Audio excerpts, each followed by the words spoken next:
And we want to invite you to join in with us, sing, laugh, and engage in this service.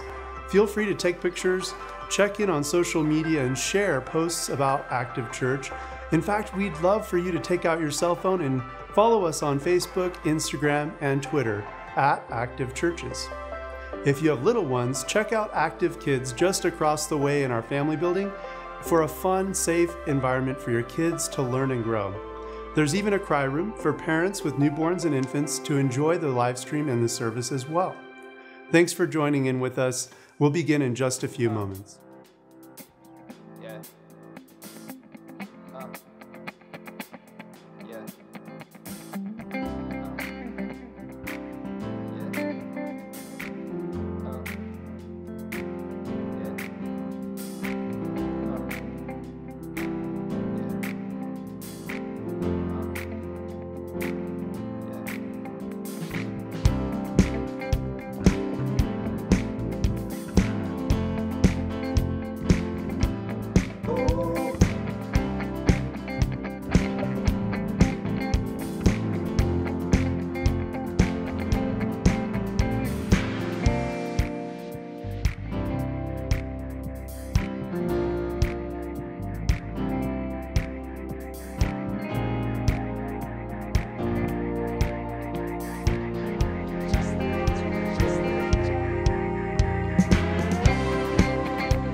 Good morning, Active Church. Thank you so much for joining us today. Let's stand as we sing our first song. I live my life to the limit, where I'm at the end of myself. I see the edge, but I know below me, your love is waiting to catch. I'm falling into you. No one's gonna love me like you do. Alright, I've got nothing to lose, so I can't stop, won't stop falling into you. The rush I felt in the free fall, as I lost control of my life. Jesus, I found that you've always had me. Your love is never doubt. I wanna love you like you love me. I wanna love you like you love me. I'm falling into you, 'cause no one's gonna love me like you do. I've got nothing to lose, so I can't stop, won't stop falling into you.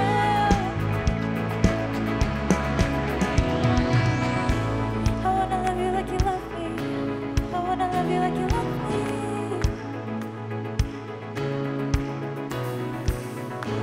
I wanna love you like you love me. I wanna love you like you love me. 1, 2, 3, go!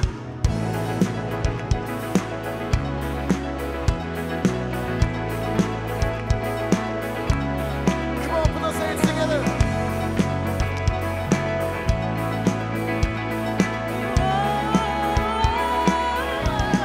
I'm falling into you, 'cause no one's gonna love me like you do, you do.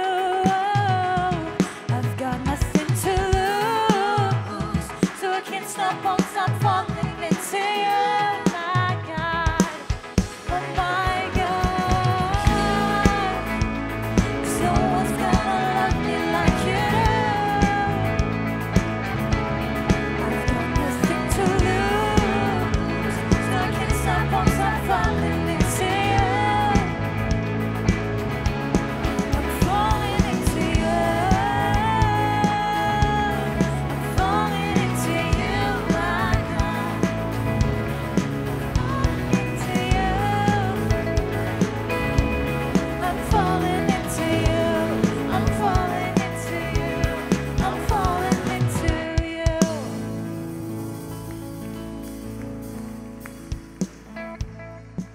Hey, good morning, everybody. We're so excited that you guys are all here today. My name is Joshua. I am one of the pastors here at Active, and we just want to take a moment to celebrate Easter last weekend. How many of you guys were here for Easter? It was so awesome, and we're just excited about what God is doing here. Hi, I'm Heidi. I'm one of the pastors here as well, and we are so glad you're here today. If this is your first time here, we believe that you are worth knowing. So if you would take a moment and fill out this card and turn it in the back, we would totally appreciate that. But today, you guys, next hour, we would love for you to hang around for just a little bit longer because we are doing child dedications today. So we would love for you to hang out, stay with us next hour so we can pray over some of our little humans that attend here. And if you have your heart stirring and think that you maybe want to dedicate some kids, give us your contact information, and when we do it next time about the end of summer, we would love to have you participate then too. Also, there's another card that maybe you're seeing that's on your seat. It says, because of Active. We'll be talking a little bit more about what we're going to do with those throughout the rest of service. I also want to make another announcement. So some of you guys have been to our first step in the events room. That happens today at 12:30. And basically what First Step is, it's a moment where we get together and talk about the culture of Active. We talk about everything that's going on here and how you can get involved with the story and how you can be part of what we're doing. And so just two things that I want to mention in that. One, we've got free lunch. So if you want to stop by for that, that's at 12:30 for those of you who want to learn more about First Step. And second thing is we've also got free childcare. So we want to let you know about that. Now, in this next part, why don't we take a moment to greet each other, to meet somebody new, high five someone, and then we'll continue with worship. Thanks so much, everyone.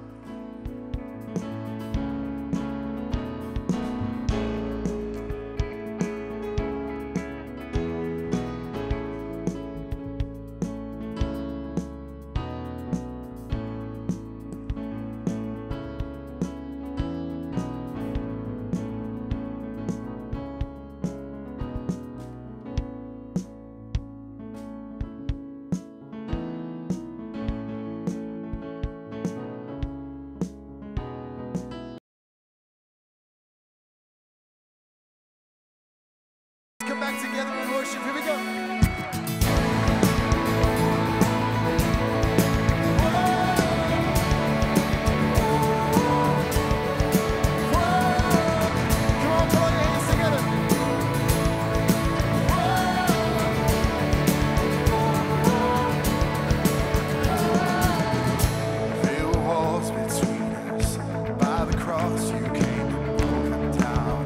Every hand, put them together like this.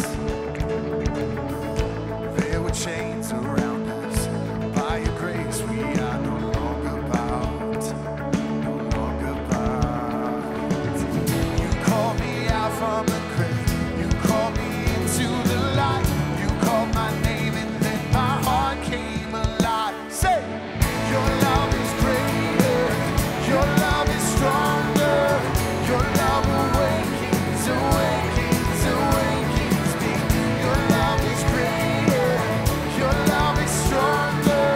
Your love awakens, awakens, awakens me. Yeah.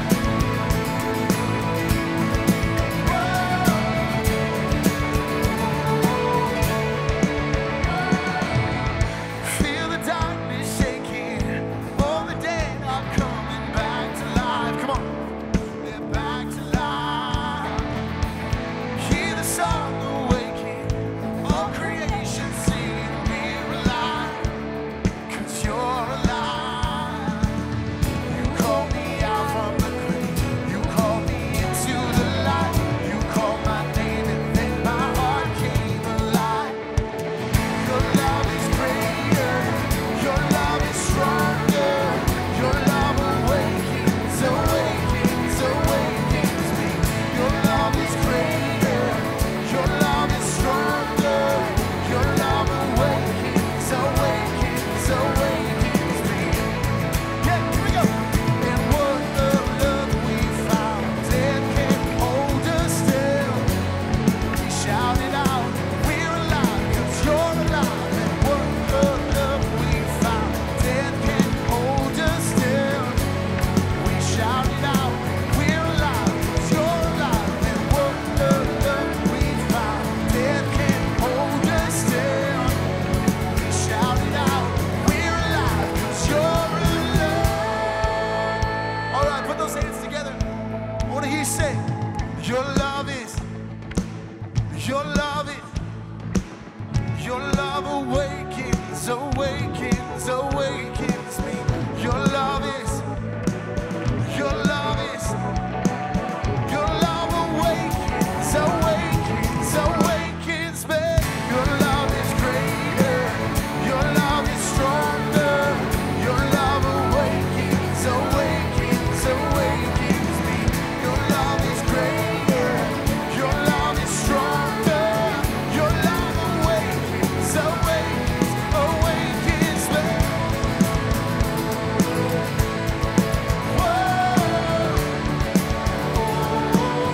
Your love awakens me.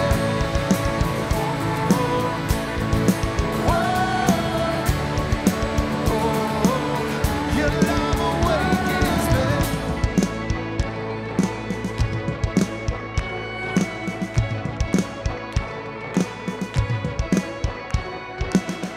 Amen.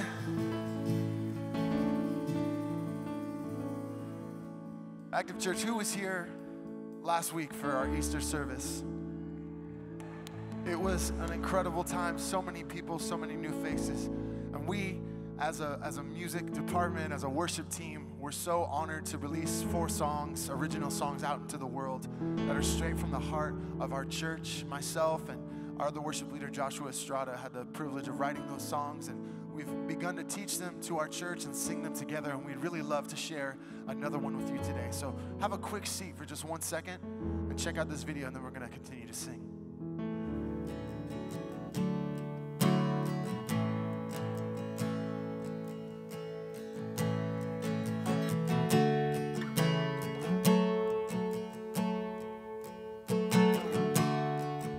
So we're talking about this song, Landscape of Grace.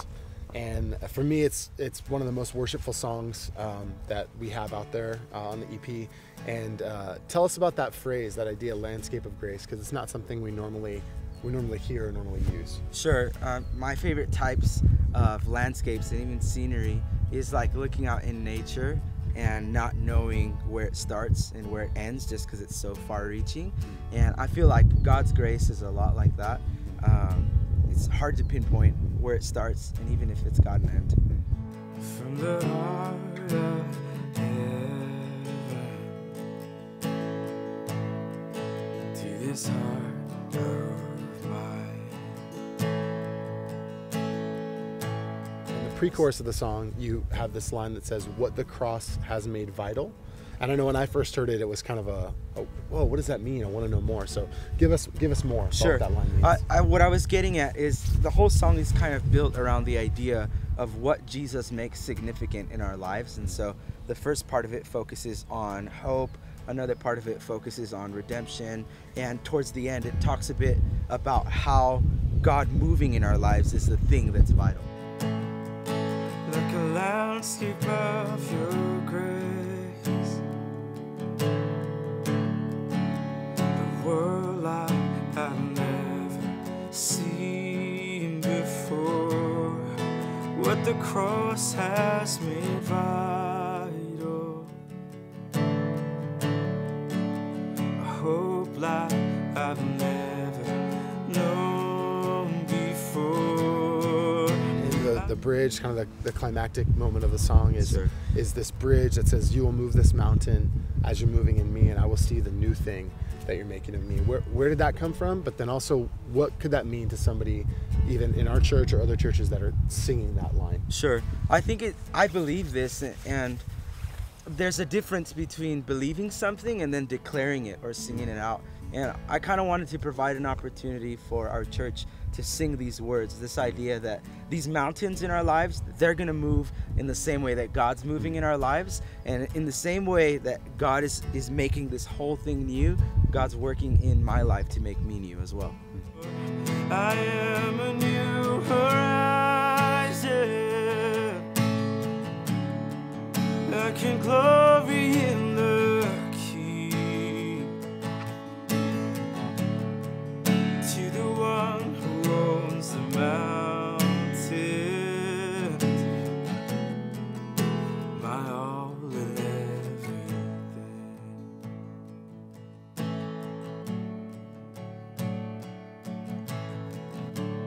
You will move this mountain, 'cause you're moving in me, and I will see the new thing that you're making of me. You're making of me.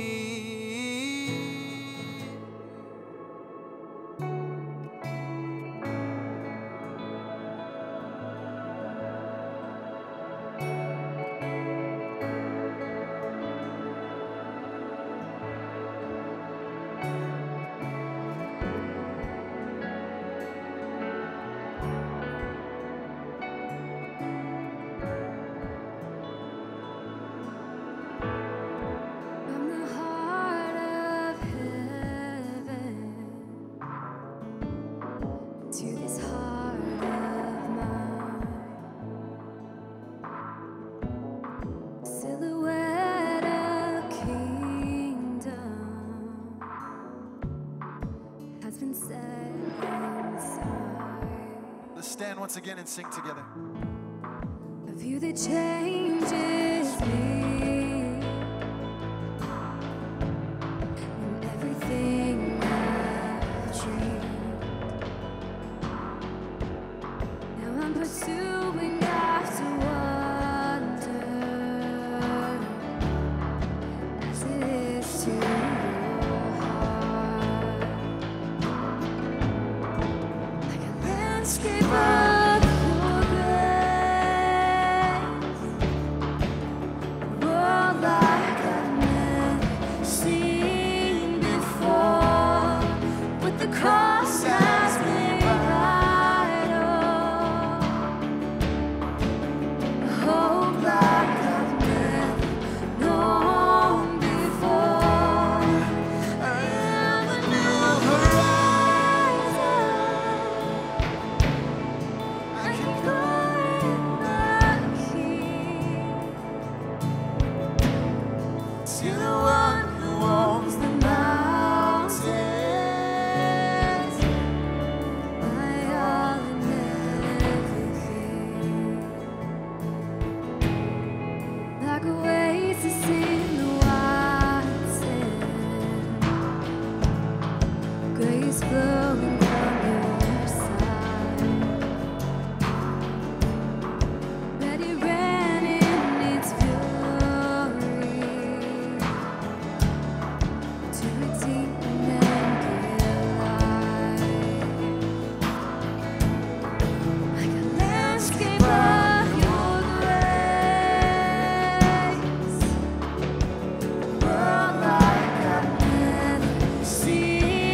try singing these words together. You will move. You will move this mountain as you're moving in me. You're moving in me. You will move this mountain. You will move this mountain as you're moving in me. You're moving in. I will see the new thing. I will see the new thing that you're making of me. You're making of me. I will see the new thing that you're making of me. You're making of me.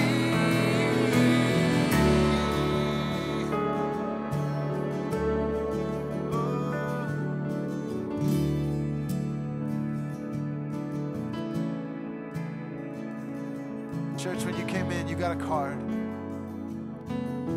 that just says, because of Active Church, ... And there's some space on that card for you to fill in what God's been doing in your life and in your heart.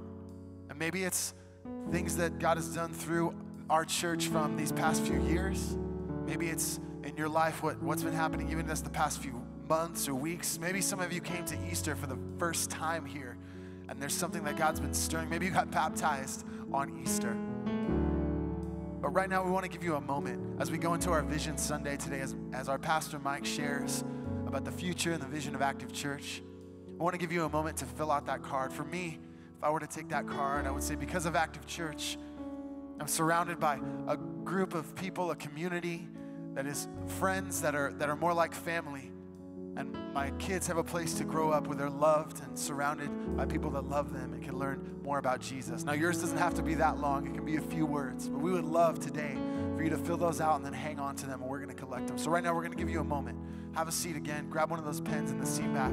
Really let God speak through what's going on in your heart, what he's been doing these past few years, and celebrations and new things that God's doing, mountains that have been moved. So take a moment and fill out those cards.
I will live highs and low, but I will trust in this. Let the love of Jesus stand as sure as the sun. Say, you will move this mountain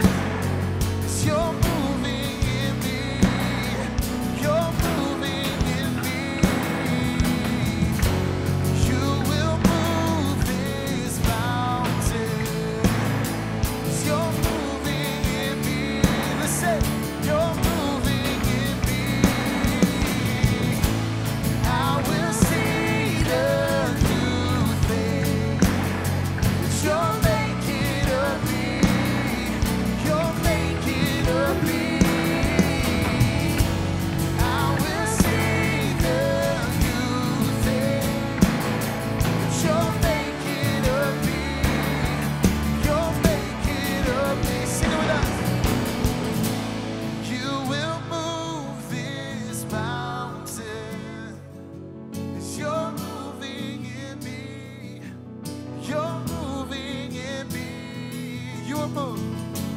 You will move this mountain. As you're moving in me. You're moving in me. I will see the new thing. I will see the new thing that you're making of me. You're making of me. I will see the new thing that you're making of me. You're making of me.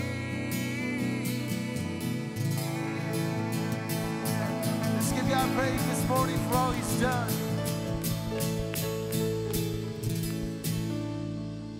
Active Church, we love you. So great to worship with you this morning. Go ahead and have a seat and check out the screen. Good morning and welcome to Active Church. My name is Shauna. And I'm Casey, and we want to thank you for joining us today in service and online as well. We are so excited to see you today. And if this is your first time here, we've got some special gifts just for you. Yes, please grab a first-time guest card and take it to one of our guest central locations located on campus, and we will hook you up with some Active merch, as well as a download card for our Active Church EP, This Is for Love.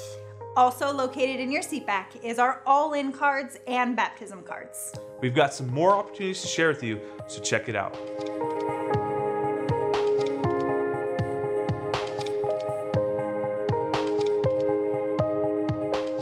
Today is a jam-packed Sunday. First Steps is today. Child dedications are taking place during our second service, and it is also Vision Sunday. Jam-packed. Yes, it's going to be awesome.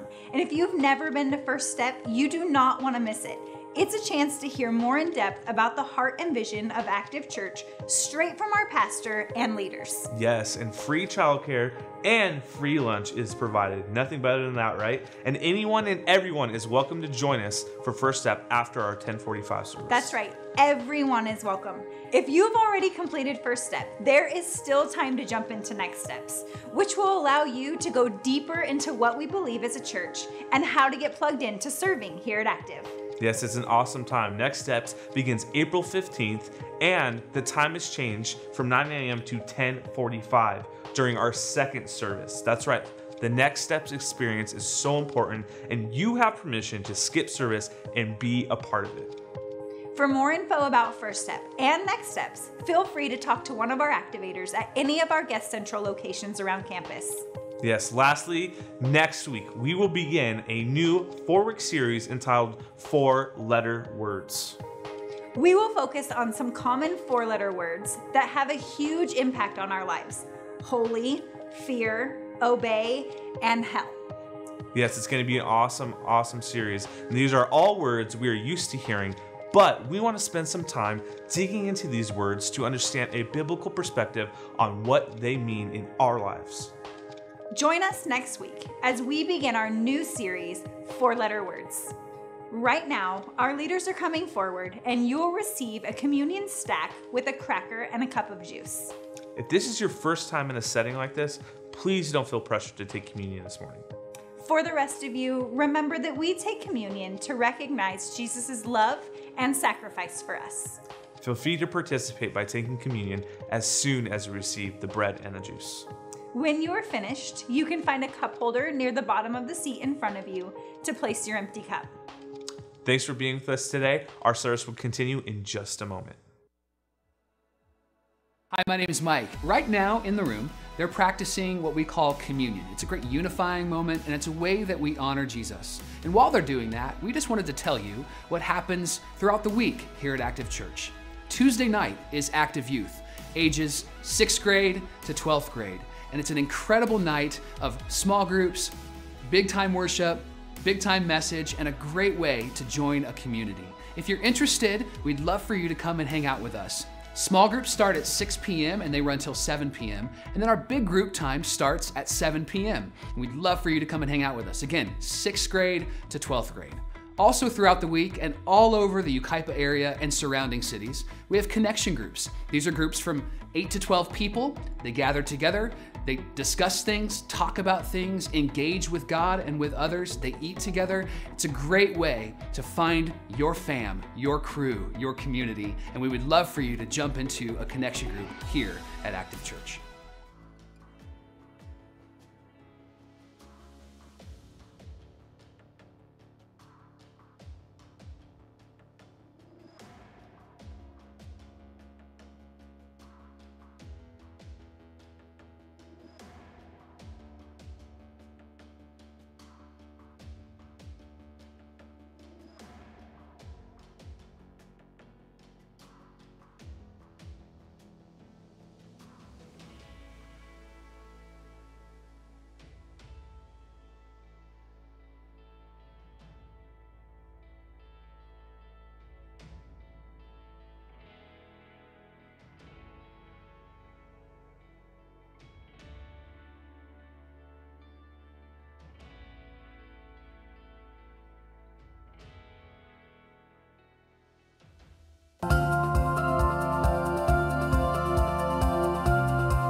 Well, good morning, Active Church. How you feeling this morning?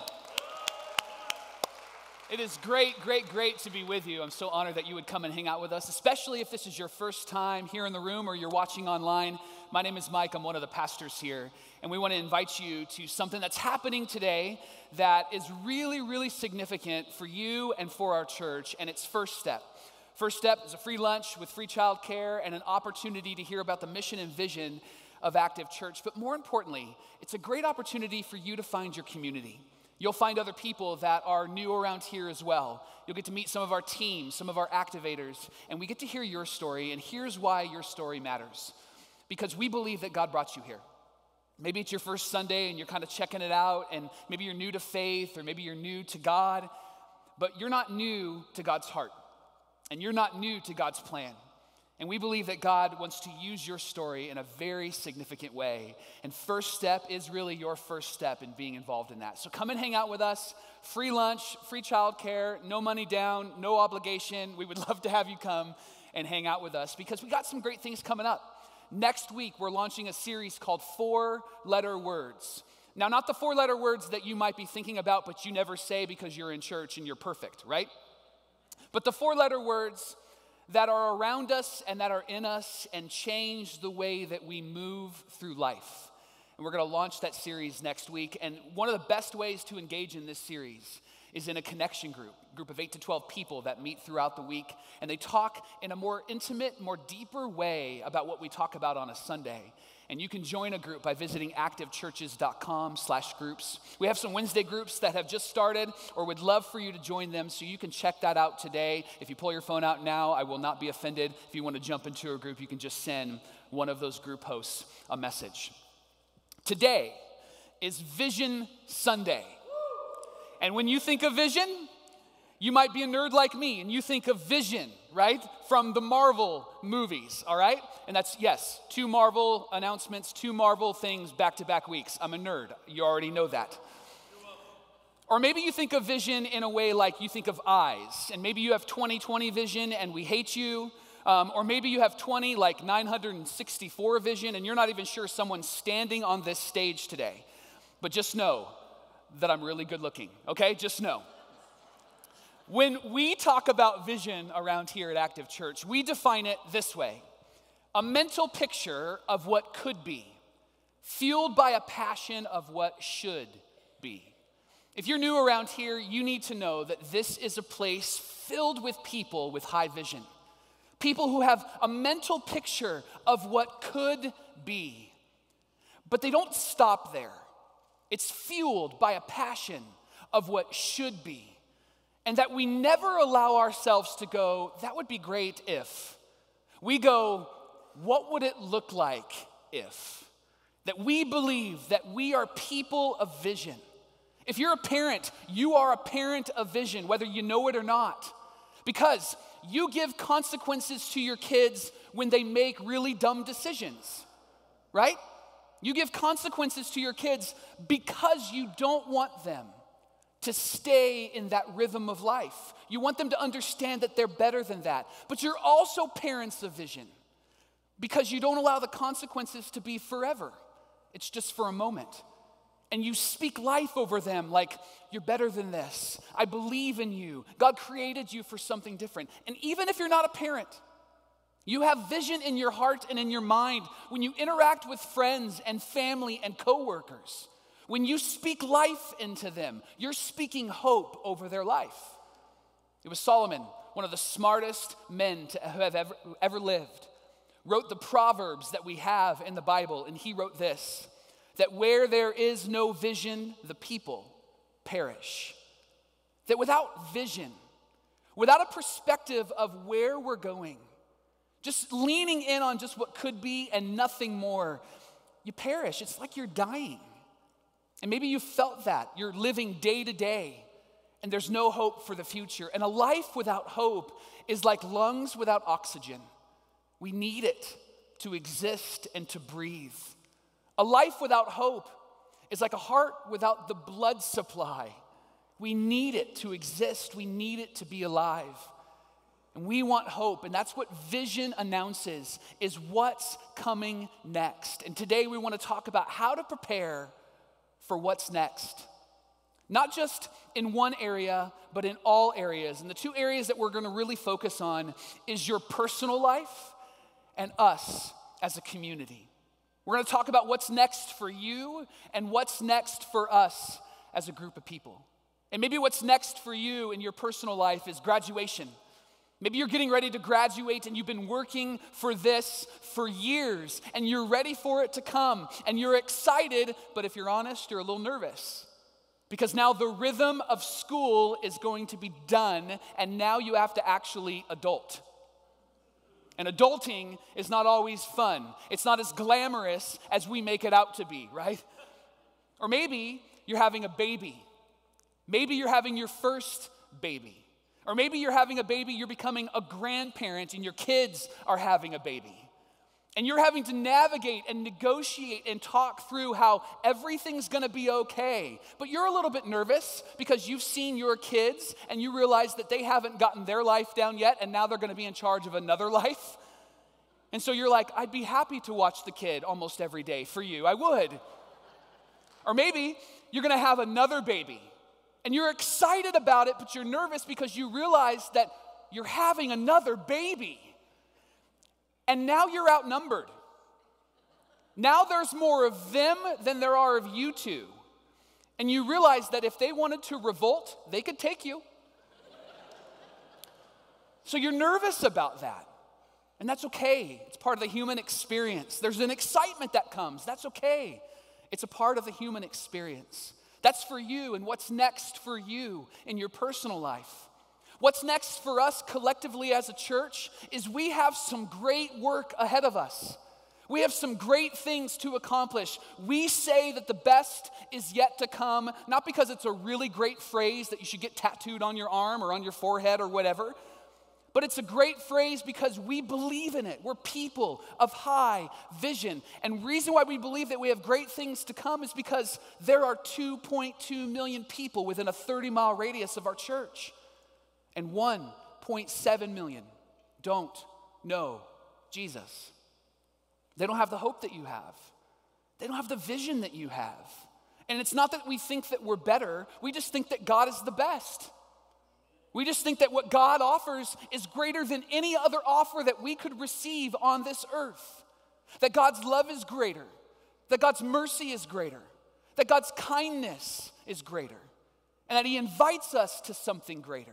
And as a church, we believe that the best is yet to come. And there are things that are in front of us that really announce that we have some great work ahead of us.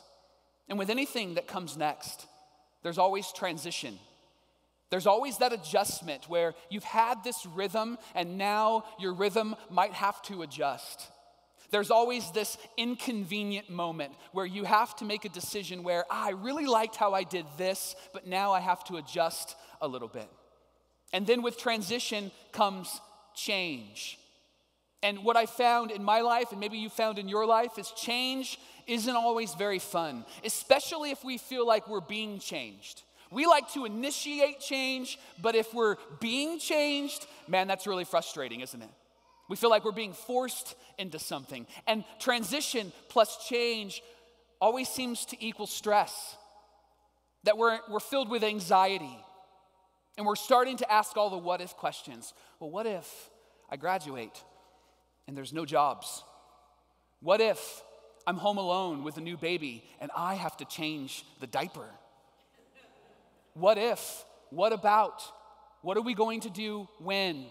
All of that is natural and all of that is normal. And that's why vision is so important, because vision helps us to clarify the mental picture and it puts us into action fueled by our passion. But stress is a part of the experience, isn't it? There was a family here at Active Church that shared with me earlier this year that they had to take their first-time kindergartner to kindergarten. And they knew that they were going to have to prepare their son for this. They knew that they would have to negotiate and navigate this moment because he was attached to mom's leg or to dad's leg every day of his life. And maybe you can totally relate. And so they knew that they would have to set this up well. They couldn't just tell him about what was coming. They had to prepare him for what was coming. And so they went out and they bought the crayons and they bought the markers and they got the cool backpack and the lunch. And they began to tell him, these are your gifts. And his eyes got really big. And then they said, these are your gifts that you're going to take with you to school. And his eyes got bigger. And then when you're at school, you're going to be with other people and mom and dad are going to leave you there for a time. And then his eyes got really mad. And they had to navigate and negotiate with him like, okay, this thing is coming. And so 2 weeks before, they're talking about it. A week before, they're talking about it. Finally, it's the day of, and they drive to school, and they go to drop him off, and the teacher was great. She got down on her knees, and she welcomed him with a hug, and he met all of his friends, and they slowly slipped out of the room, and they got into their car, and they said when they closed the doors of the car, they looked at each other, and they cried. Are you with them? Are you with me? I mean, that's I feel their pain. I understand what they're going through. But they knew that they were going to pick up their son soon. And when time came to pick up their son, they drove in to the school parking lot, and there he was, arms folded, with a scowl on his face. And so they got him into the car, they buckled him up, and then they said, buddy, how was your first day? And these are his responses word for word. First, he said, there were too many children. It was too people-y for me, just way too people-y. The next thing he said is, and I didn't learn to read. First day, didn't learn to read. You lied to me, mom and dad. And then his last statement was, so I won't be going back. And you just gotta know that the parents are like, okay, we've got some work to do. They were excited but nervous. There was some stress there. How do we prepare for what's next? Not just know about it, but how do we prepare for what's next? I think there's two things that we have to keep in mind. The first is this, that you go wherever you go.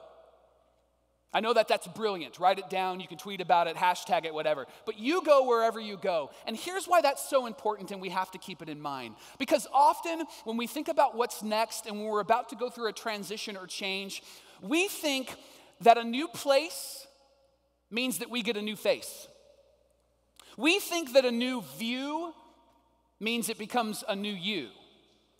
But the reality is that often we think that all of what's going to be different is because we just changed our environment, but you go wherever you go. And that if you're not making deep personal decisions and making deep personal changes, nothing's going to change. Nothing's going to be different for you. The second thing is this. There's a big difference between knowing what's next and being prepared for what's next. Big difference between knowing and being prepared. Almost every weekend, somewhere on this planet, there's a couple getting married. And they know that they're going to get married. But just because they know that they're going to say I do, doesn't mean that they can do the wedding and do the marriage well, right? Just because you say I do doesn't mean I can. But preparing for it actually gives you a probability of actually being able to be married. My wife and I went through 6 months of premarital counseling by our choice, by our decision, with a great couple. And there are things that we still remember and still practice today. It wasn't anything that was brilliant or mind-blowing, but there are things that we do in our relationship that we know without that knowledge, we would have not been prepared for what's next. We don't use the words always or never because I don't always and I don't never, and she doesn't always and she doesn't never. It might be frequent or often, but always and never gives finality to behavior. And that was something that we learned together. And it's really great as we talk and as we discuss and maybe even argue. We're able to argue well. We're able to negotiate and navigate things well in our marriage because we're not making accusatory statements to one another. Man, there's a big difference between knowing what's next and being prepared for what's next, because preparation for what's next beats a promise and a plan every time. Being prepared for what's next beats a promise and a plan every time. One of my favorite authors in the scriptures is a man named James. James was the brother of Jesus. And we take his writings very serious because James didn't believe that Jesus was Lord. He would not call his brother God. Do you know how much money my brothers would have to pay me to get me to call them Lord? And I don't even know if there's enough money for them to pay me to acknowledge them as Lord and God. But James called his brother Lord and God after the resurrection. Because anybody that can predict their death and resurrection and then actually do it is somebody you want to pay attention to. And for James, he believed in his brother after he saw him resurrected from the grave. And then he began to write to those people that would engage in faith. And he wanted to encourage them. He wanted to challenge them. And he wanted them to be prepared for what's next. And he gives us a habit in the letter of James that is so important for us to follow. And it allows us to be prepared for what's next, because if we are people of vision, this is a habit that we want to have in our lives and in our rhythm and in our families. And he ends the habit with this promise. He says that you will be blessed in all that you do. And I know the word blessed gets thrown around often. It gets thrown around by people of faith and people who don't have the same faith as you and people who would say that they don't have any faith. The word literally means, according to James, that God is in this. But more importantly, that there is joy that I'm choosing, and that leads to happiness. I'm choosing joy in whatever moment I'm in because I'm choosing happiness in my life. And James introduces this habit in a really significant way and then gives us the practical steps that we can take as people who are intrigued by Jesus or as people who follow Jesus. And he starts in James chapter 1, verse 22, and he says, "Do not merely listen to the word and so deceive yourselves." Isn't it interesting that we give ourselves credit for listening and hearing? Like just because we were in the room, all of a sudden we're the experts. For those of you that have been a part of the church for a while, it's so funny, and maybe you've experienced this. Have you ever been in church on a Sunday and you felt like the person that was sharing the word was speaking to you and only to you? Like they had been spying on you and they know everything that's going on in your life, and you're like, how do you know that this was going on? We believe that that's God speaking. We believe that that's God moving. But often, isn't it funny how we think that that's enough? That because we felt something, that's enough. I've had people come up to me and go, man, today was so awesome. It felt horrible to hear what you had to say. Thank you. Or maybe we do what we call the Christian moo. You know what I'm talking about when I talk about the Christian moo? It's that moment where you hear something that's really good and you go, You ever done that? I do that all the time. When I hear something, Sometimes you do like the Christian moo with the funky chicken. Right? You ever been there? If this is new around here, if you're new around here, you're not really a faith person. Sorry if that was weird, but we're just weird. We're just weird a little bit. What we're doing in those moments is we're saying, man, I was in the room and it was moving. But what James is saying is listening, and that's it. It's like deceiving yourself. There's more to this than just listening. The difference is found in the doing. He says, do what it says. The action is what matters. If you heard it, if you're listening to it, then you will show that in action. And then he gives us this great analogy. He gives us probably the best illustration in all of the scriptures about what listening and doing actually looks like. He says this, anyone who listens to the word but does not do what it says is like a man who looks at his face in the mirror. And then he continues.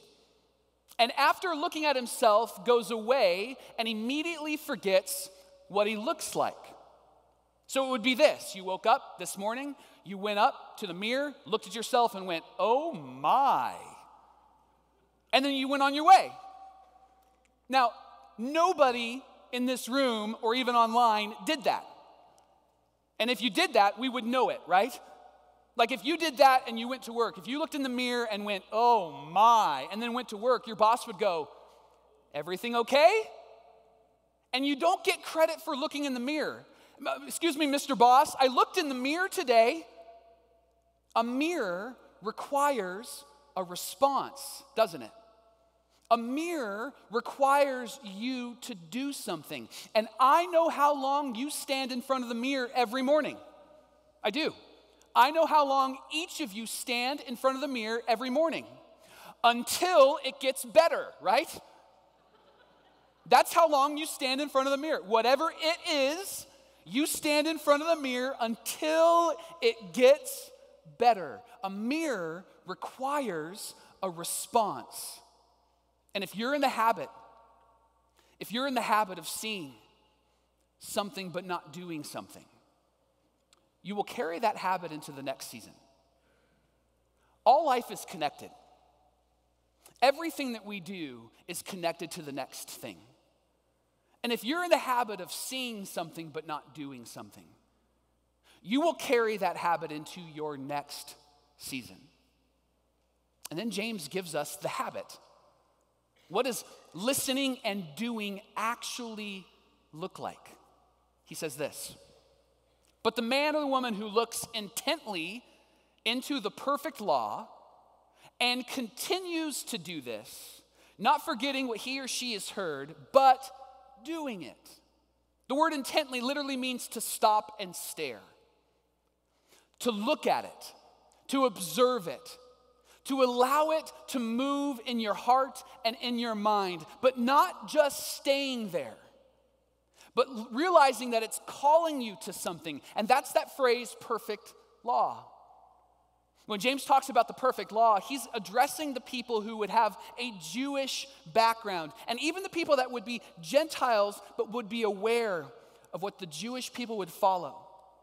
There were 613 Old Testament laws that the Jewish people would have to follow. 613 different things that they would have to honor in order to be called holy or the people of God. Around Jesus' time, a good rabbi, one that you would want to follow, would be one that could summarize that in less than maybe 20 to 30 words. They could get the 613 laws down to maybe 2 or 3 sentences. And Jesus shows up on the scene, and somebody asks him about what the law of God is and what it says. And Jesus summarizes it this way, and maybe you know it. Love the Lord your God with all your heart, your soul, your mind, and your strength, and love your neighbor as yourself. And what he's saying there is it's not 1 and 2. It's like 1A and 1B. Like you're going to love God and you're going to express that in how you love people. That's what I'm calling you to. And so that was intriguing for a lot of people. Like he just summarized 613 laws in 2 laws, really kind of 1 law with a compound in the middle of it. And now we go and do this thing. But then there was something interesting that happened the night that Jesus was betrayed and sent to the cross. He sat around a table with his followers, the closest to him. And in John chapter 13, verse 35, he says, "A new command I give to you." Now, the Bible was written in all sorts of different languages, but was translated in the language Greek, the Koine Greek. And the phrase that he uses when he says, "A new command I give to you," what he's literally saying to his friends is, I'm going to tell you about something that I'd like for you to do that's a little bit strange. It's a little bit different. And what he does is he summarizes the 613 down to love God and love others, down to this one command. And he says, love one another the way that I have loved you, so you must love one another. There isn't wiggle room in that. There isn't our opinion or our definition in that love. It's all defined by how Jesus loves us. Everything that we do is an overflow and a response to what Jesus has done for us. And he says to his closest followers and friends, you are to love how I have loved you. If you're not clear what you should do in a situation, think back. How did Jesus love me? And then do that. If you're not clear in how you navigate this relationship, think back. How would Jesus love in this relationship? And then do that. You want to side on the side of grace and love. That doesn't mean that there's not consequences. That doesn't mean there's not boundaries. And that doesn't mean that there isn't decisions that we have to make to be healthy. But what Jesus says is that may you never choose to hold bitterness and hate and anger in your heart, but always side on the side of how Jesus has loved me. And what James is saying here is, I want you to look intently at that perfect law and then do what it says. Because seeing and doing now will result in freedom later. Jesus' love doesn't seem like it's too freeing at first, because he goes to the cross and he gives of his life. He sacrifices himself for the sin of the world, for your sin and mine. But then we know, and we celebrated it last week, and we celebrate it really every day, the resurrection of Jesus, don't we? The defeating of death. And that what's true of Jesus is true of us. And Jesus and his invitation to us to look intently into the perfect law is an invitation to live free of the things that trap us and handcuff us.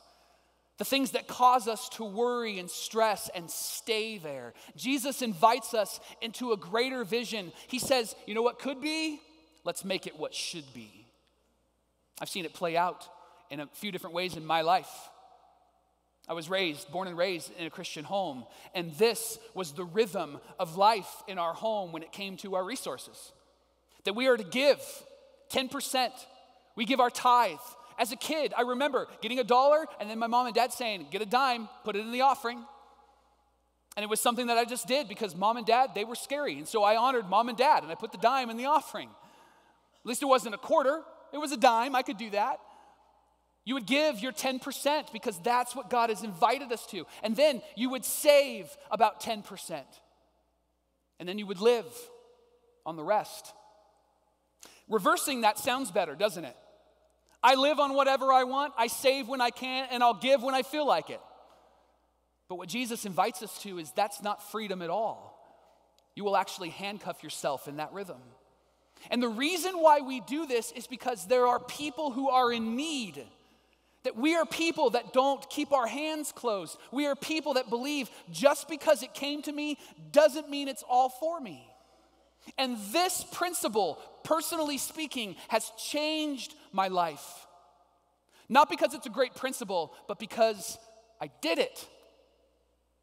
And I want you to know, a life in ministry, being at Active Church for 16 years, my wife and I have never had to financially struggle. We've never had to financially go, oh my, what are we going to do next? And I can't give you an answer as to why, except we did this, and God brought freedom. And that's not something that we can brag about, because if it was something we could brag about, it means that only we could do it. It's something that everybody can do. And I know it's scary, and I know it's nerve-wracking, but when we look intently into the perfect law and we give and we save and we live, there's freedom in that. Really, ultimately, what we're doing is it's a demonstration of God's love for you. I'm going to give because it's a demonstration of what God has given to me. Or maybe it plays out differently for you. Maybe it's in forgiveness. Forgiveness doesn't feel freeing, does it? Somebody hurts you and now you're supposed to forgive them? I don't want to. I want to create a Facebook or Instagram page that says, I hate this person, right? And I want to be able to talk about them, and I want to be able to gossip about them, and I want to be able to celebrate their downfall. But Jesus invites us into a new rhythm, doesn't he? He invites us into a rhythm that doesn't say that whatever they did was okay. That's not what forgiveness is. He invites us into a rhythm that doesn't say now we have to be in an intimate relationship. That's not what forgiveness is. As the old saying goes, forgiveness is setting the prisoner free and then realizing that you were the one in prison. That you were the one that had bitterness and rage and anger in your heart. And that forgiveness is letting go of being the judge and the jury and trusting that God will handle this in a much better way than you would. It doesn't mean you don't have boundaries. It doesn't mean that you don't choose decisions to make yourself healthy and safe. But it means that that situation, how you've been wronged or how you've been hurt or how that person has done whatever they have done to you, it means that they no longer have the power to write in your story anymore. But you are saying, God, you're telling my story. One writer says that we forgive just as Christ in God has forgiven us. It's a demonstration of God's love for you. Or maybe for you, it plays out in a different way. Maybe it's sexual purity. And sexual purity is something that isn't a priority in our world today. It's almost weird to talk about it because we look at romance and we say that romance comes from experience. Man, if you're experienced in all of these areas, then you will be able to find romance. Then you will be able to find intimacy. But romance and intimacy isn't found in experience. It's found in exclusivity, isn't it? Because in exclusivity, you are honoring the people around you because you are not going to be their regret. That you're writing a great story in their page, and they're not going to look back at their time with you as a time that they wished that they never had. And exclusivity leads to intimacy. See, we all think that we want love in relationships. What we really want is we want intimacy. And purity leads to intimacy. And this isn't just for people who aren't married in the room. People who are married in the room and people who are married online. Purity leads to intimacy. If there is a distance between you and your spouse, the first question has to be, where am I choosing to not be exclusive with her or with him? Where am I allowing experience to lead the way? Where am I allowing my own heart to lead the way, my own sin to lead the way, instead of purity? Sexual purity is something that we have and we choose to have, whether we're single or whether we're dating or whether we're in a marriage relationship. And it brings freedom because there's a great story to tell when we choose purity. It's a demonstration of God's love for you. Each of those things is a demonstration of God's love for you. And one of the most dangerous phrases that you and I could ever use in our life is this phrase: I'm doing this now, but once I go to college, I'll do this other thing. I'm doing this now, but once I get out of this relationship, I'll make different decisions. I'm doing this now, but once I make more money, then I won't do that anymore. What we're really saying here is I'm doing this now and I plan on doing it later, because all life is connected.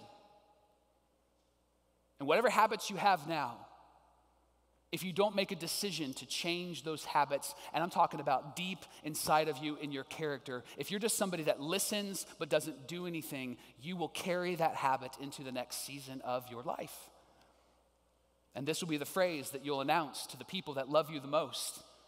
I'll change in a little while. When things are different, when we move into the new house, new neighborhood, new church, new friends, new job, new resources, new beard, new hair, new glasses, what we'll find is that we're going to continue to live the way that we have always lived, because what you do now will be what you do in the next season. And James says at the very end of all of this, that you and I will be blessed in what we do. When we choose to lean in and be people that listen and do and look intently into the law of God and say, how can I love in a deeper, stronger, more passionate way? Listen, the habit of doing will make you happy. Because in the habit of doing, you are choosing to be joyful no matter the circumstances, because you have a God who's present with you, that lived and died and resurrected for you and invites you into a new way of living that does things in you so that it overflows outside of you. And you will find yourself joyful and happy. We experienced that last week as we saw 35 people get baptized here at our Easter services. And I don't want that ever to just wash over us. I want that to hit us really hard, because it's 35 different stories of life change. And guys, it's not happening regularly on our planet. Those things don't happen often. There are churches that don't have people that make decisions for an entire year.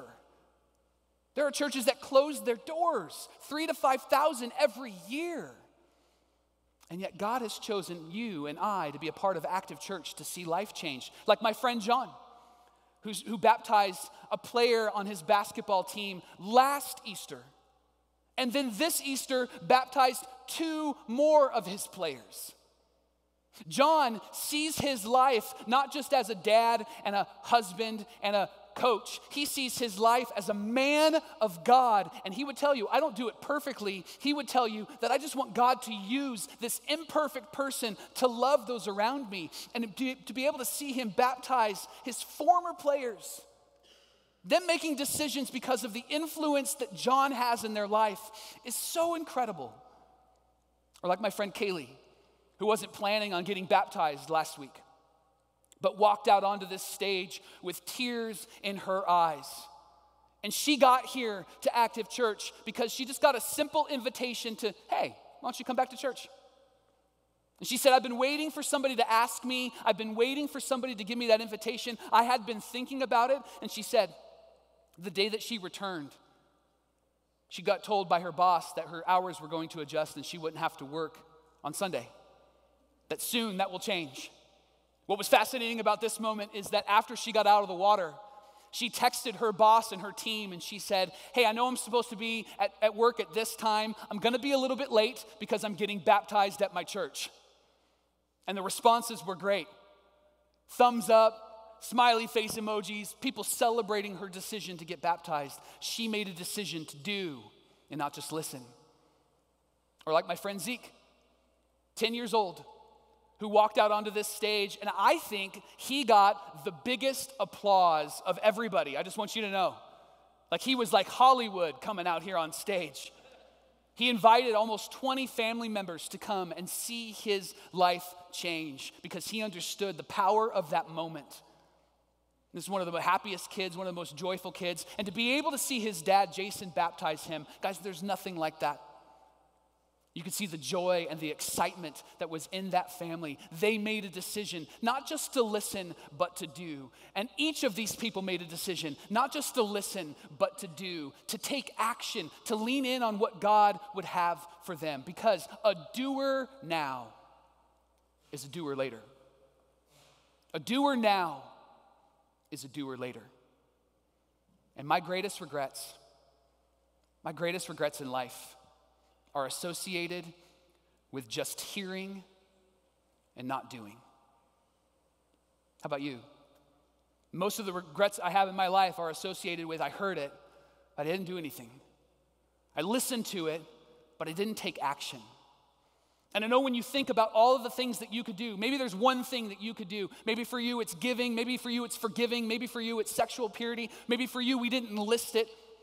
But your heart's stirring, your mind is stirring, and you're starting to think, okay, I'm excited about that, but I'm nervous, I'm stressed about that. There's one thing that my dad and my mom said to me from the very beginning growing up, that when it comes to a relationship with God, we are to obey God and leave the consequences to Him.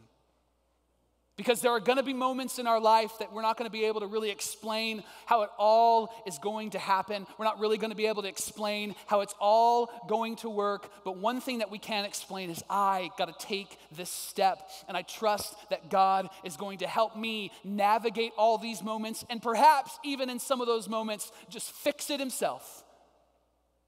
Because I'm choosing to be a doer now, so that in my next season, I will be a doer later. And so what I'd love for us to do this morning is I'd love for us to do two things. Reflect and respond. I want us to reflect on our personal lives because that's you and your decisions.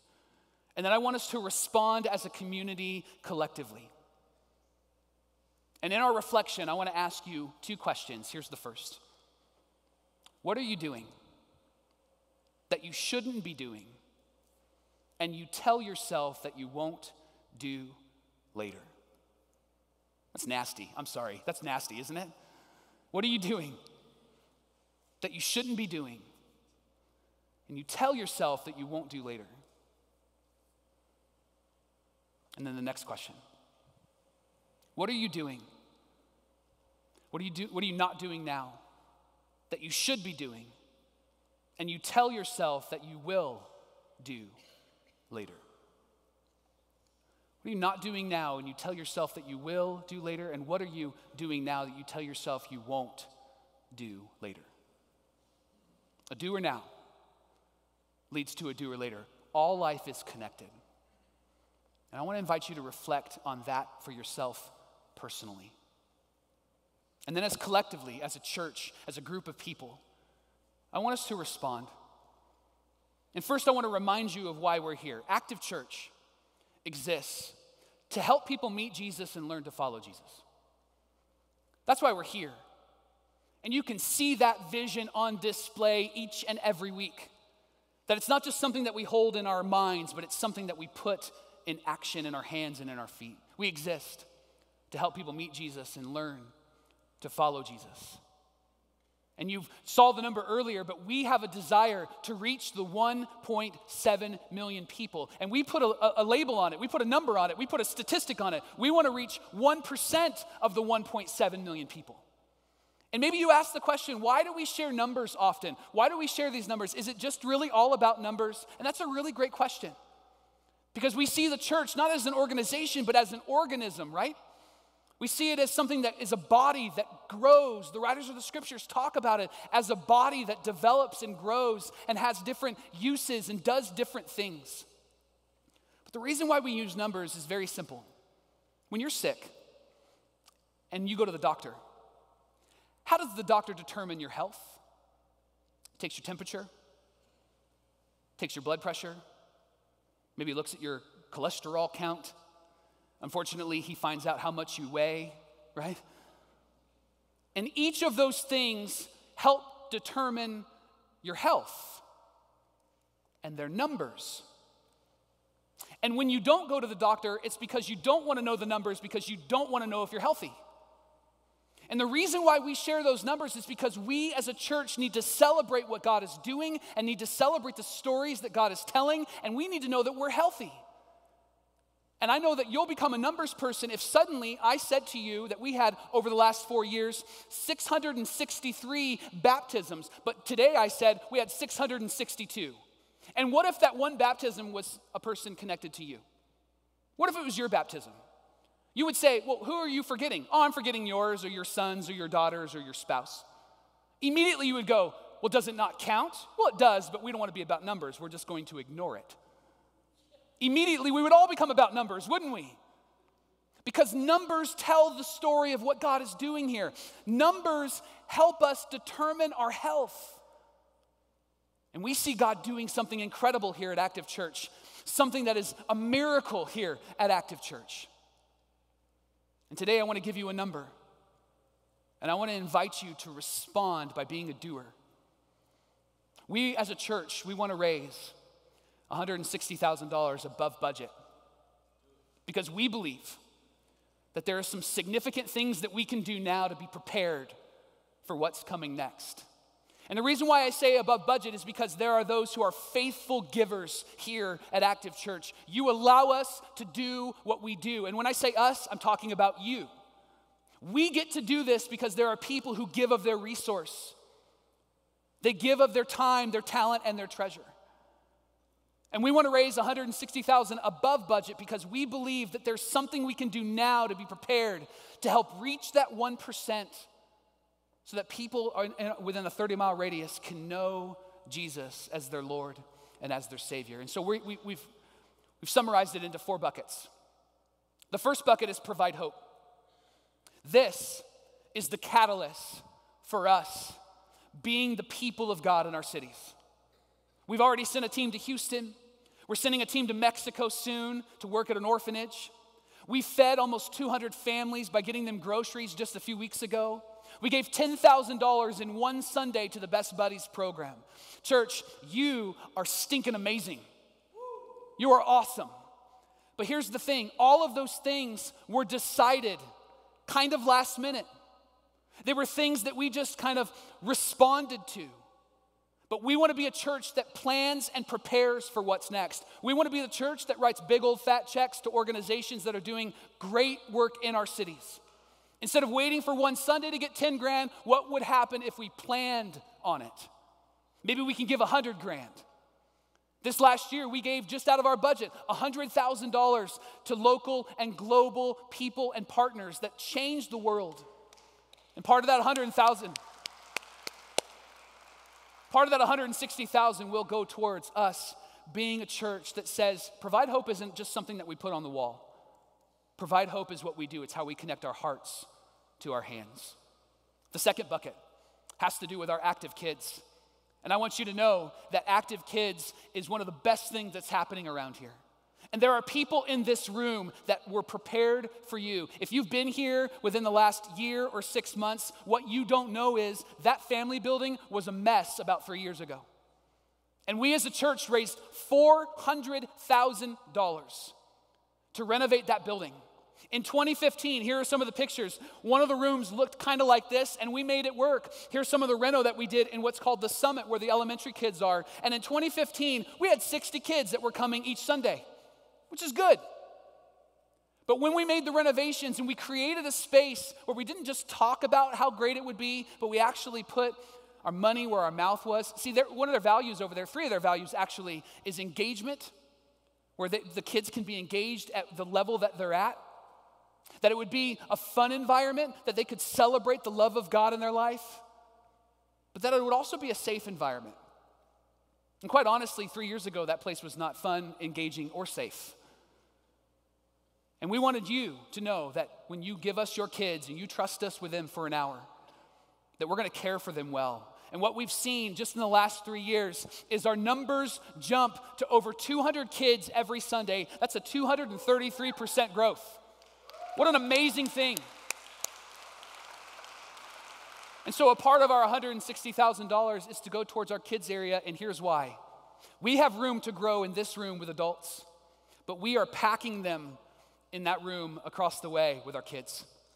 And so part of our strategy It's a two-part strategy. I'll tell you about one in just a minute, but it's a two-part strategy. And part of our strategy is to create a learning environment that would change the game across the way and allow us to use our building in a really functional way. Right now, we have a playground that's outside, and you see some mods, and your kids go out and play out there, and it's a great environment. But we want to up the game on that environment. I want to show you a picture of what we want to do. We want to get rid of those modulars, and we want to put in a brand new state-of-the-art playground for your kids. But not just that. We want to create a learning center so that after they hear the message of Jesus, they can walk outside and actually, with their hands and with their bodies, they can actually engage into the message. Have a place where there's a learning center where they can sink their hands into something, where they can actually hear the story and have it be told in a way that's engaging and fun. And in this learning center, it will help our leaders strategize where the kids are at, that we're not having a room filled with 45 kindergartners, because that happens on a regular basis. We don't want to lose the intimacy of knowing your kids and teaching them Jesus. We want to be a place where each kid they know that they matter because we've spent time with them. And so a part of the $160,000 will go towards what we want to do in the kids area. The third bucket has to do with what happens in this room. Here are some of the statistics from last week. 2,400 people came to visit us last week, over 300 volunteers. We had 60 first-time guest cards filled out. That represents one person or one family. And we looked at it, it was over 200 people that came to visit us last week. So good on you for inviting those friends and family to come and hang out with us at Active Church, because we believe that God is up to something. And then the best number is the 35 baptisms and the 663 over the last 4 years. But here's what's funny, something that we don't talk about from the stage, but I'm going to talk about it today. We were running at 50% power last week. What I mean by that is the sound was, part of it was resurrected and the other part was still in the tomb. James, when he was here on stage, James couldn't hear himself. But James is so stinking talented that he handled himself well. The team that we had up here were magnificent, but we were running at 50% power. Maybe you've noticed that the volume's a little bit louder. It's because we're running at 50% power and we're trying to navigate and negotiate the sound so that everybody can hear it clearly. We have been so prudent when it comes to resources for this room, but we now know if we really want to be prepared for the next season that we need to help our infrastructure in this building. Maybe you've noticed that when we play videos, they kind of jump a little bit. It's because the videos we're creating are better than the system that we have. And we want to tell the story of God through excellence. And we believe that part of this $160,000 will go towards what's next for us in this room, because we want to tell that story of Jesus with excellence. But more importantly, it brings me to the fourth bucket. I've talked to you about the 1.7 million, and we want to reach 1% of them, and that's 17,000 people. And maybe you're like, where are we going to put them all if we're already running out of kids? We don't have any space in our kids area. Where are they all going to go? Well, that's why our vision is to see us be one church, but have 17 different locations within a 30-mile radius. And church, I am so thrilled and excited to share with you today that launching in the fall of 2018, we will have Active Church Redlands.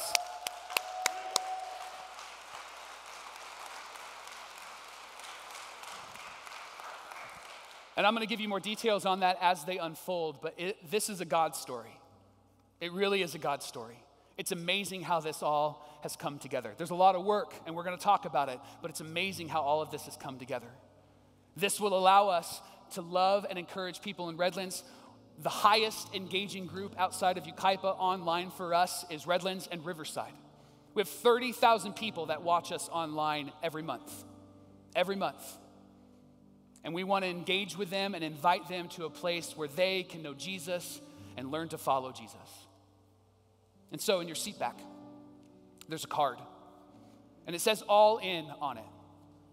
And on the back, it gives you a list of all the things that I've just talked about. And on the front is the challenge. And here's why I want to keep emphasizing that we want to raise $160,000 over and above our budget, because we want to continue to do the things that God has laid on our hearts and put in our minds. And we do that with the resources that we collect each and every Sunday. But we would invite you to consider what it would look like to take one more step. Maybe for you, that one more step is you are going to start giving consistently. Maybe for you, that you are actually going to start giving in a way that's significant. Or maybe you're already giving and you're going to give over and above what you can give. This isn't going to be a today thing where we're going to look to raise it all today, but we're going to do this over a period of a few months because by the fall, we'd love to be fully resourced and have our tech solved, our Provide Hope piece solved, our kids area done, and Active Redlands rocking so that people in Redlands can know the Jesus that you and I know. And so I want to invite you, church, in this next minute to consider what it would look like for you to be a part of telling a better story. Maybe you can start by asking this question: how can I help my church be prepared to reach the 1%? How can I help my church, not that church, not some church, but my church, reach the 1%? I've asked the team to come out and lead a song for us, but I just want you to hear the words. I don't want you to stand, I don't want you to sing, I just want you to hear these words. Words that say, God, you did this, and so will I. I want to invite you to let those words wash over you. And as you hear these words, consider what it would look like for you and your family today to be a part of telling a better story. Let me pray for you. God, stir our hearts, prepare our minds, and get us ready for what's next.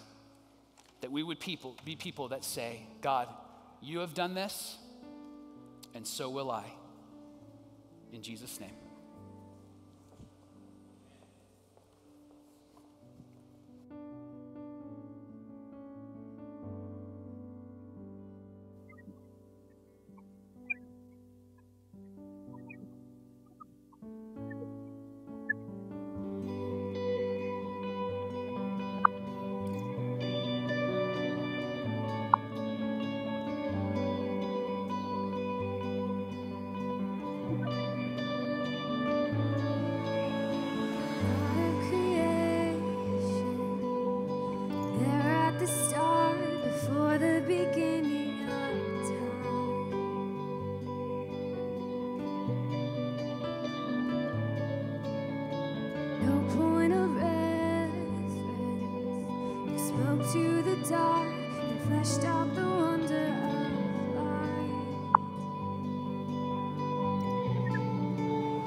chase down my heart through all of my failure and pride.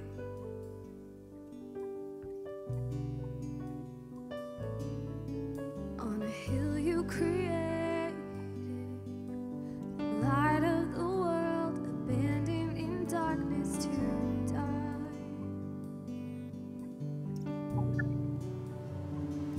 And as you speak, your billion fingers disappear. You lost your life so I could find it here. You left the grave behind you so alive. See your heart, everything's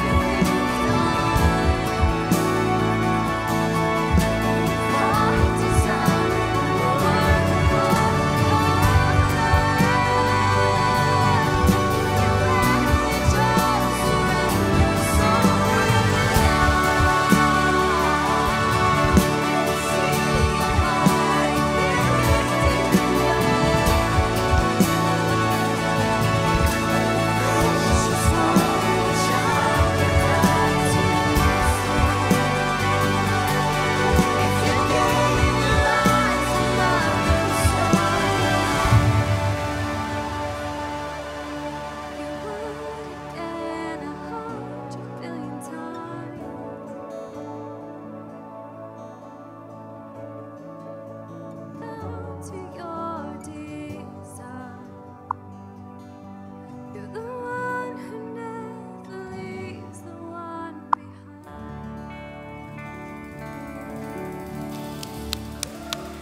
What I love about what God is doing at this church is it's not just one particular group of people that are making waves and changing things, but it's people who have been here for a long time and people who have been here for a short time.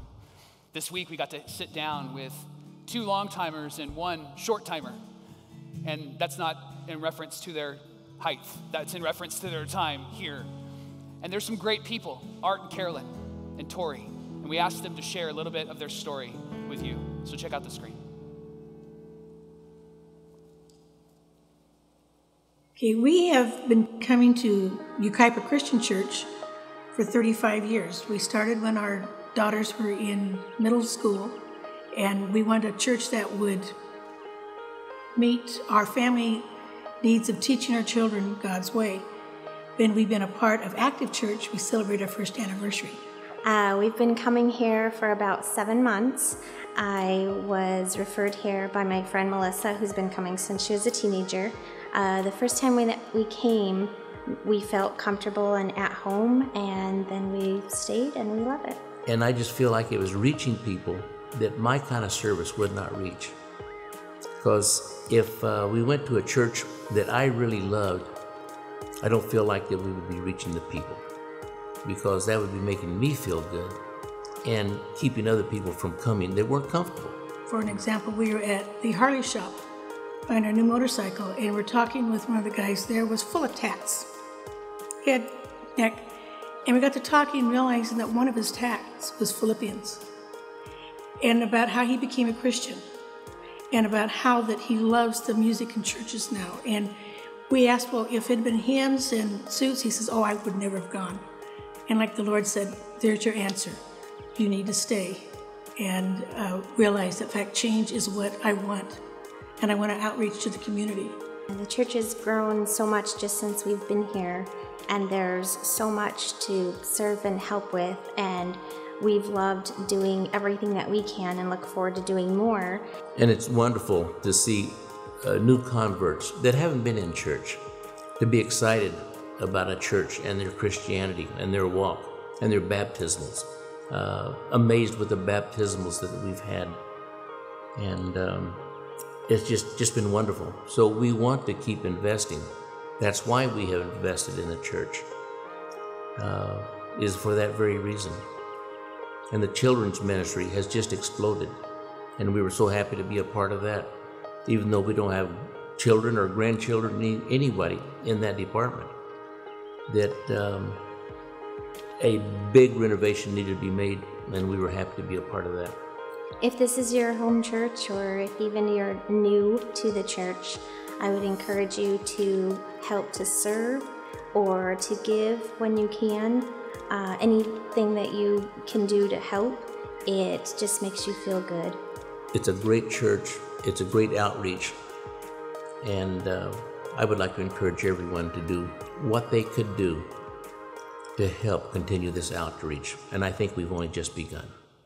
Yeah.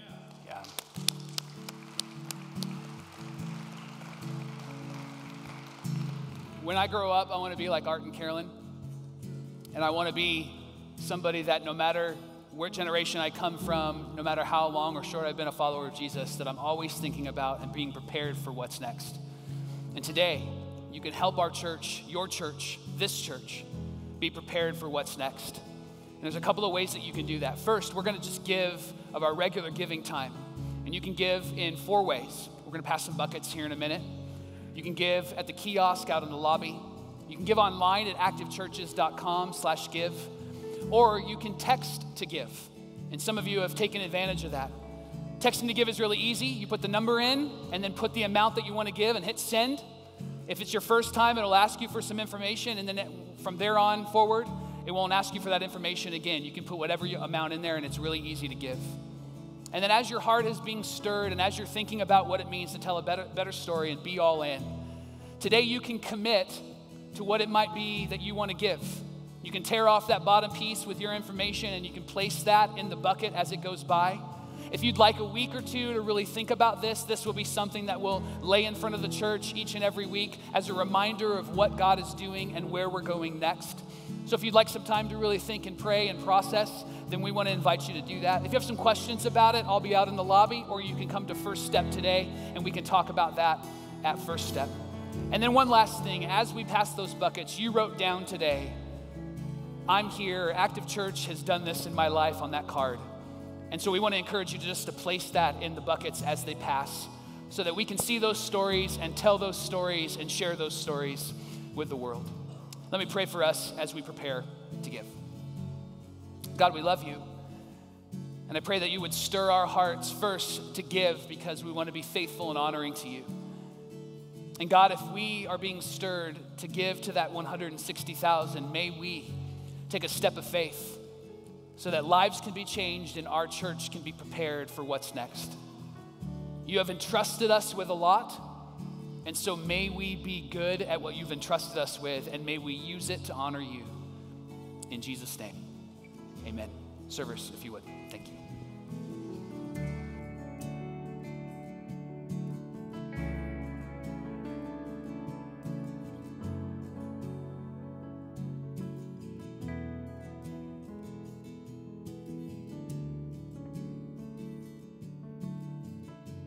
Right now in the room, our church is giving back because we believe in the mission and vision of Active Church. And you can give back in your resources as well. Go to activechurches.com/give to get started, or you can text the number on the screen, and that's a great way to invest in the mission and vision of Active Church. We'd love to see you. Our next service is at 10:45, so come on down and hang out with us at 12954 Bryant Street in Yucaipa, California. It's Active Church. We love you. You matter to us. Come and hang out with us.